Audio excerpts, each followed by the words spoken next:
हमारे साथ जुड़े रहने के लिए हमारे YouTube चैनल को सब्सक्राइब करें, साथ ही बेल आइकन को दबाएं। नेटवर्क न्यूज की खबरें सबसे पहले देखने के लिए। नमस्कार, नेटवर्क न्यूज में आप सभी का स्वागत है। मैं हूं आपके साथ सपना दुबे। गुरुवार को भोपाल सीट से बीजेपी की प्रत्याशी साध्वी प्रज्ञा की महात्मा गांधी के हत्यारे नाथूराम गॉडसे को लेकर दिए गए बयान के बाद पक्ष विपक्ष में घमासान मच गया है।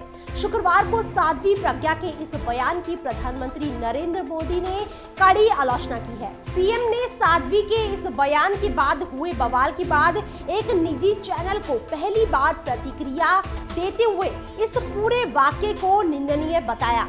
बीजेपी के आधिकारिक ट्विटर अकाउंट से पीएम नरेंद्र मोदी का बयान जारी किया गया, जिसमें उन्होंने कहा है कि महात्मा गांधी और नाथूराम गॉडसे को लेकर जो भी बातें कही गई हैं वो बहुत ही खराब है। साध्वी और अन्य नेताओं द्वारा इस बयान पर सफाई देते हुए माफी मांगने को लेकर पीएम बोले कि भले ही उन लोगों ने इस पर माफी मांग ली हो और सफाई दे रहे हो, लेकिन पार्टी और मैं उन्हें कभी दिल से माफ नहीं कर पाऊंगा। उन्होंने आगे इस पर बात करते हुए कहा है कि ऐसा बयान हर तरफ की घृणा और आलोचना के लायक है। एक सभ्य समाज के सभ्य लोगों द्वारा ऐसी बातें कभी भी नहीं कही जा सकती हैं। इससे पहले कांग्रेस के दिग्गज नेता कपिल सिब्बल ने पीएम मोदी से इस मामले में चुप रहने को लेकर सवाल करते हुए एक ट्वीट किया था, जिसमें उन्होंने कहा था कि जब प्रज्ञा ठाकुर गॉडसे को देशभक्त बताती है और ईश्वर चंद्र विद्यासागर की प्रतिमा क्षतिग्रस्त हो जाती है तो मोदी पूरे मामले में चुप्पी साध लेते हैं। मैं तो बस यही प्रार्थना और आशा करता हूं कि ज्यादातर लोग हिंसा को दरकिनार करेंगे। शुक्रवार को नई दिल्ली में स्थित बीजेपी हेडक्वार्टर्स में 5 साल में पीएम मोदी की पहली प्रेस कॉन्फ्रेंस में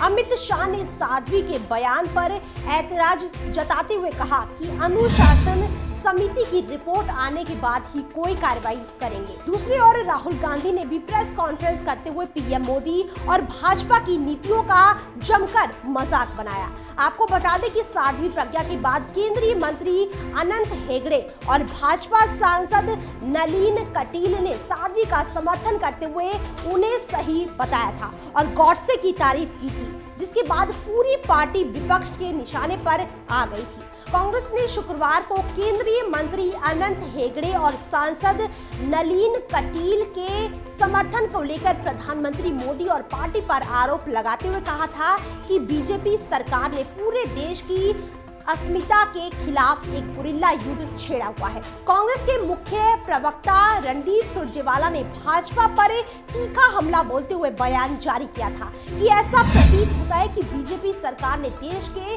स्वतंत्रता सेनानियों और इतिहास महापुरुषों के खिलाफ एक युद्ध छेड़ा हुआ है। तभी तो हर एक दिन एक मोदी अनुयायी चेहरे पर मुखौटा लगाकर भारत की आत्मा महात्मा को अपमानित करके चला जाता है। इसके अलावा शुक्रवार को कांग्रेस अध्यक्ष राहुल गांधी ने इस पूरे मामले पर प्रतिक्रिया देते हुए बीजेपी पर तंज कसते हुए एक ट्वीट में लिखा कि आखिरकार मुझे पता चल ही गया, बीजेपी और आरएसएस गॉड के प्रेमी नहीं बल्कि वो गॉड से प्रेमी है।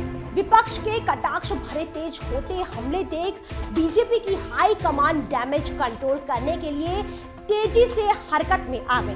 पीएम मोदी से पहले पार्टी के चाणक्य अध्यक्ष अमित शाह ने भी साध्वी प्रज्ञा समेत बाकी नेताओं के बयानों पर नाराजगी जाहिर करते हुए एक के बाद एक ट्वीट करके पार्टी की दांव पर लगी साख को बचाने की कोशिश की। उन्होंने लिखा है कि विगत 2 दिनों में श्री अनंत कुमार हेगड़े, साध्वी प्रज्ञा सिंह ठाकुर और श्री नलिन कटील के जो बयान आए हैं वो उनके निजी बयान हैं। उन बयानों से भारतीय जनता पार्टी का कोई संबंध नहीं है।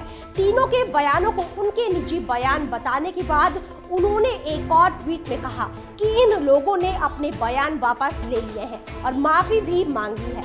फिर भी सार्वजनिक जीवन तथा भारतीय जनता पार्टी की गरिमा और विचारधारा के विपरीत इन बयानों को पार्टी ने गंभीरता से लेकर तीनों बयानों को अनुशासन समिति को भेजने का निर्णय किया है, जिसके बाद अनुशासन समिति तीनों नेताओं से जवाब मांगकर उसकी एक रिपोर्ट 10 दिन के भीतर पार्टी को सौंपेगी। इसके अलावा पूरे मामले से किसी तरह बचती बचाती बीजेपी ने राष्ट्रीय पिता महात्मा गांधी पर विवादित बयान देने को लेकर मध्य प्रदेश बीजेपी के मीडिया प्रभारी अनिल सौमित्र को भी निलंबित कर दिया है।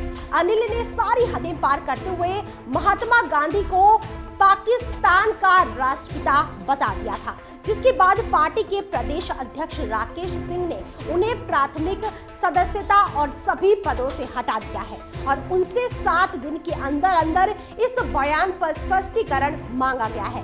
इस पूरे मामले के चलते बीजेपी पूरी तरह से बैकफुट पर आ गई है और किसी तरह इस मुद्दे से खुद को अलग करना चाहती है, लेकिन कांग्रेस के प्रवक्ता रणदीप सुरजेवाला बीजेपी का घेराव करने का मौका हाथ से कैसे जाने दे सकते थे। उन्होंने बयान जारी करते हुए कहा कि भाजपा असल मायने में हिंसा और हिंसक मनोवृत्ति का प्रतिनिधित्व करती है और ये राजनीतिक संगठन अहिंसक भारत के मूल विचारों के खिलाफ बना हुआ है।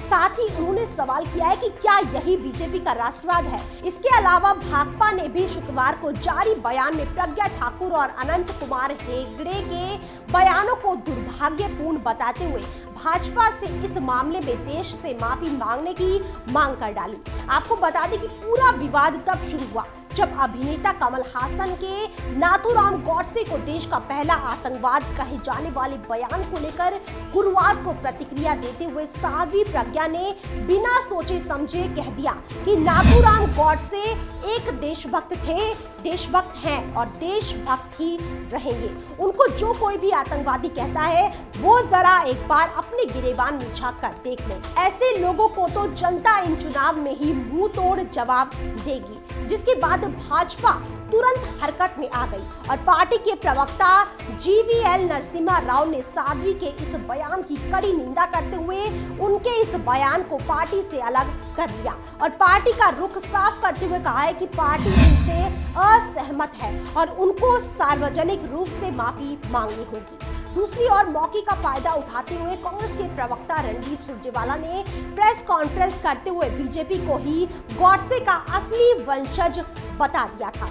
विपक्ष को हमलावर होते देख पार्टी तो बैकफुट पर आ गई और बीच बचाव करती नजर आई, लेकिन सांसद अनंत कुमार हेगड़े के ट्विटर अकाउंट से साध्वी प्रज्ञा का बचाव करते हुए एक ट्वीट सामने आया जिसमें उन्होंने लिखा है कि उन्हें बेहद खुशी है कि 70 वर्षों के बाद बदले हुए वैचारिक माहौल में गॉडसे पर बहस हो रही है और दोषी को सुने जाने के लिए अच्छी गुंजाइश दी जा रही है। गॉडसे को आखिरकार इस बहस से खुशी मिली होगी और ये समय मुखर होने और बयान पर शर्मिंदा होने का नहीं है, जिसके बाद भाजपा सांसद नलिन कटील ने भी बहती गंगा में हाथ धोने के मकसद से अपनी सारी सीमाएं लांघते हुए 84 दंगों का जिक्र करते हुए कह दिया कि गॉडसे ने तो सिर्फ एक को मारा था, राजीव गांधी ने 17,000 को मार डाला था। अब आप खुद ही तय कर लो कि कौन ज्यादा क्रूर हुआ। तीनों नेताओं द्वारा दिए गए विवादित बयानों के चलते भाजपा की जमकर किरकिरी होने के बाद जहां साध्वी प्रज्ञा भी अपने बयान पर सफाई देते हुए माफी मांगती नजर आई। उन्होंने कहा है कि वो महात्मा गांधी की बहुत इज्जत करती है।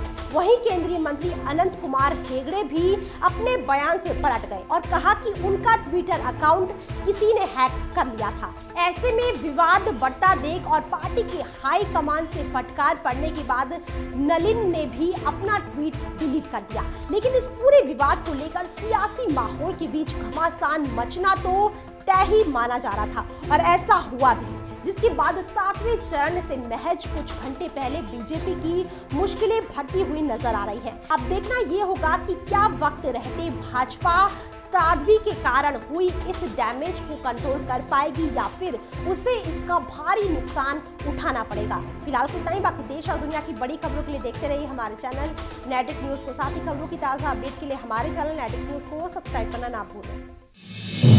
आप देख रहे हैं नेट्रिक न्यूज, साहस सच कहने का।